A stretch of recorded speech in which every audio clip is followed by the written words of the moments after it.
section and the paintwork is looking mint. There's the rest of our nuts to put in.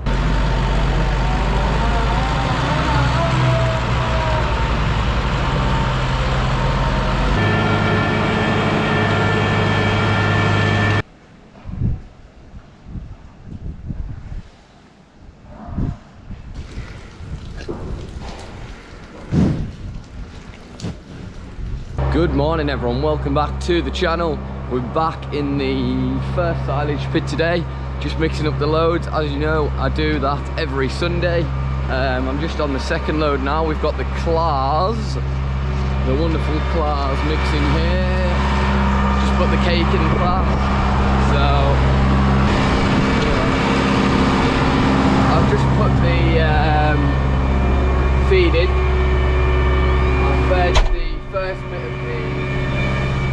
there we go. I fed the first bit of the second load off, so the middle and the low group have all been fed. I've just put the nuts in for the fresh cows, first group of fresh cows. Then I'll be back to put another 300 in to put it out for the second group of fresh cows. I'm just letting it mix for 5 minutes, make sure it's all mixed in nicely. Can't see out the back window. I really need to wash this class again. I haven't washed it in a while now, a couple months. I haven't washed it, but I need to do it. As you can see, it's getting absolutely filthy. TM's gone for a load of silage. As you've seen last video, we've got TM on the farm buying in silage and stuff like that. That's gone to buy silage in today. I've checked and we've got it till they need it back again. So we've got the TM potentially till April, something like that, unless they need it to pump slurry, then it'll go. But we've got it to buy in silage and stuff like that, so it's very nice. And I'll film that when he's tipping, if I can, when he gets back. So you can see the TM, it went before and the smoke coming off of it was very nice, very nice. It was going down the lane, there was smoke flying out the exhaust, it was great. I think it does 50k actually, that tractor. He was saying 48 it does on the road, I think, something like that. So it's a very nice tractor, and as you've seen, it's very tidy.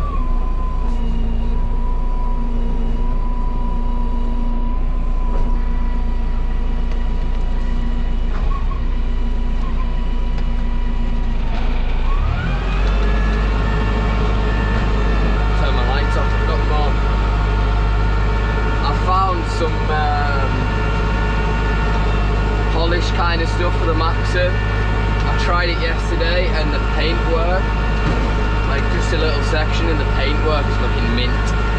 So what I'm going to do, I'm going to try and do the whole of the bonnet today if I can get these feeds finished off nice and quickly, get them all knocked down and done, and then I can have a crack at the Maxim bonnet.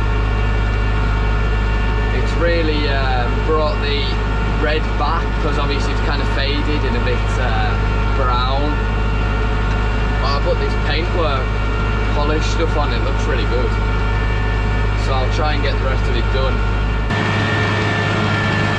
There's the rest of our nuts to put in. Should be about 300 there to go in the feeder. Can't open the door there. Oh, this Manitou needs a wash as well. It's absolutely filthy. They get a lot dirtier during the winter when there's mud flying everywhere. They get a lot dirtier and dustier as well.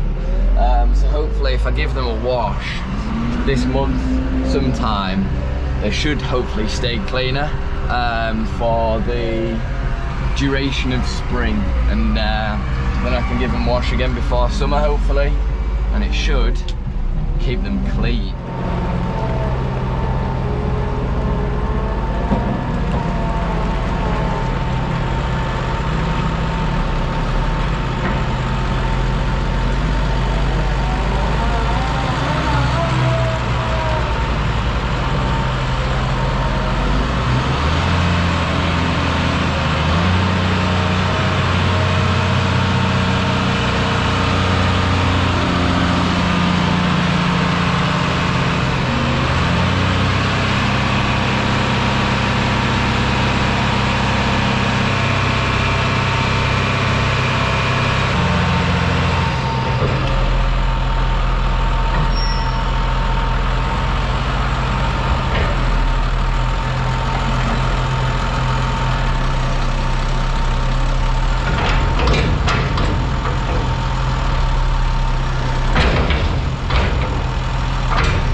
been a couple hours now. I'm just chasing out the, sorry, I've chased out the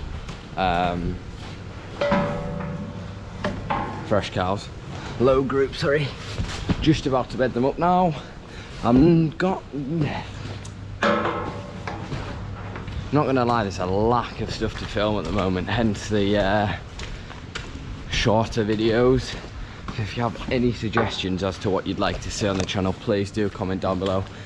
Be much appreciated, and then I can film what you want to see rather than bedding up, feeding every week, because obviously until spring there is not actually too much to film. Aerating was good, that was good to film, but be another month or so yet until I can film some exciting things. So if you want to see something, maybe a farm tour, Q&A, something like that, please leave suggestions down below. It's much appreciated. I've also done a tiny bit of polishing on this Maxim. You can see, oh, it's so rainy. I've done up to there on this side. I can't really see for the rain. I'll show you the other side. You can kind of see how the difference in how the rain lies on it though from that, but you can kind of see it's got a bit shinier, whereas the rest of the paint kind of looks like that. Like you can just see my shadow in there, whereas here you can see my reflection and it looks a lot better. I've tried to do the top of the bonnet as well, but it's so like faded that it's a bit dead, and it's so wet as well that you can't really do anything. So it'll take a couple, I think after a couple of goes it might just start to shine up, which should be nice. I've had a crack at that fender too, but that's not done, so looks all right so far.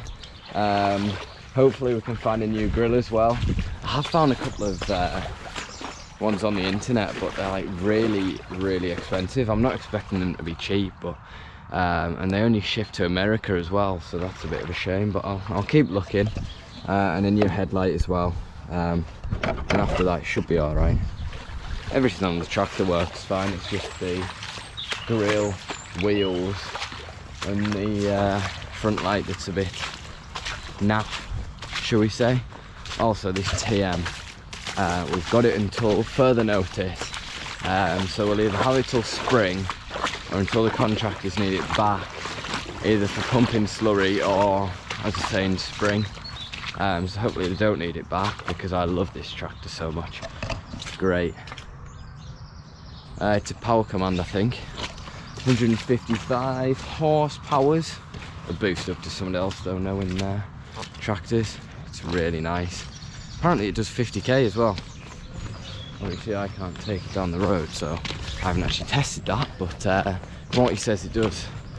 I think he said it goes up to like 48 or something like that, which is pretty nice. Pretty nice. And it's got dual beacons as well. It's just so nice to look at, I love it. We've had a massive overflow of calves recently, so we've had to get, as you can see, there's a lot of pre-calves in here. So what we've had to do is extend the pen, so it goes, taking the slot out there, and now it runs all the way up there and into that back pen as well. So now they've got plenty of room, because it was getting a bit crowded in there, it wasn't really working out too well. So they can sit in there, they get moved into here 3 weeks before calving. Then after that, when they've calved or are calving, open this gate across, open that gate across and move them into the calving pens. That's how that system works. And we had the mechanic out yesterday to have a look at the old Manitou fenders. So they've now been spaced out a little bit above the tyres. They were rubbing a bit, but now they're above them, because we're swapping the tyres off the new Manitou onto this Manitou and getting a new set on the old Manitou. So both Manitous are going to have a set of these kind of like yard work tyres, which will hopefully work better. I know they don't look the best, but for us they work ideal, because we're never ever taking them in the field. Don't do bales or anything like that, so they will never be in the field, so we don't need agricultural spec tyres. So they'll be good, I think. Hopefully. Famous last words. It's like a session at the gym every time we do these sawdust bags there. 25 kilos each. When you do all day, you're doing 6, 12 in the morning, and then you'll do another 4, so 16 in the morning / afternoon, then and afternoon milking you'll do 8, so that's, quick maths, 24 bags a day. Overall, what's 25 times 24 times 25? I'm not doing that now. Roughly, it's somewhat heavy anyways. Obviously you don't lift them all at once, but yeah, 25 kilos each. They're not the lightest things in the world, but I like these because they're big and easy to carry, whereas you'll get your mineral bags for the feed, which are also 25 kilos, but they're small and compact. They're a bit of a pain to carry.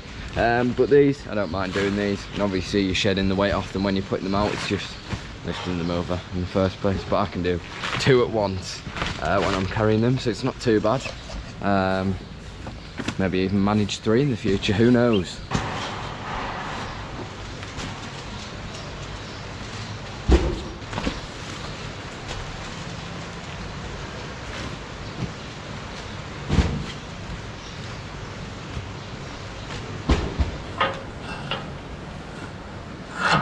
Is it just me that's too lazy to open gates and just climbs right through? Surely that's not just me.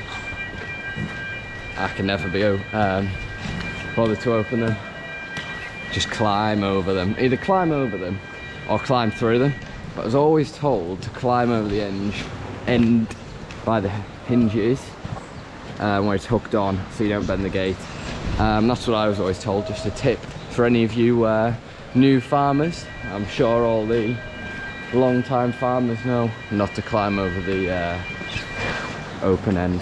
Let's just call it the open end. I don't know what you call it.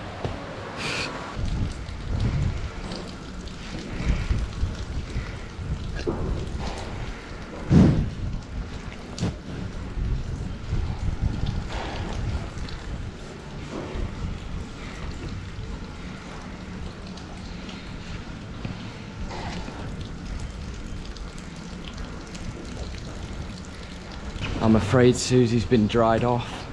Every time, not every time, when a cow drops below, on average, 30 litres a day, we dry it off, put it in the dry cows or send it to the other farm for its holiday time off. Then they're in there for about maybe 2 or 3 months. So they get moved into the dry cows, then 3 weeks prior to calving they get moved into the pre-calvers, like I said before. So that's where Susie's at now, dry cows, not getting milked at the moment, sadly. But yeah, she'll have a nice rest. So I think I'll end today's video here. Thank you so much for watching. Don't forget to like the video, helps me out a lot. Subscribe, turn your notifications on so you can see every time I put a video up. Cheers for watching. I'll see you all next time.